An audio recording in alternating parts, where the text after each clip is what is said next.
हे तर अवघडच झालं. जना, यातनं तुझ्या गौऱ्या तू कशा निवडणार? मी कशाला?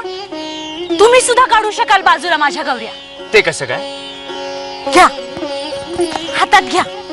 ज्या गौरीतनं इठ्ठल इठ्ठल आवाज येईल ना, ती गौरी माझी. काय? हा, खरंच असं होईल?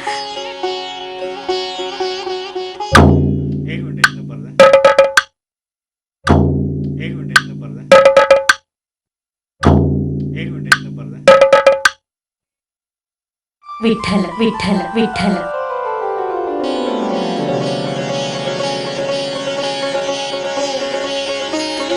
जना, जना, तुझा अधिकार मोठा आहे. तुझ्या हाताचा स्पर्श झालेली निर्जीव वस्तू बोलते.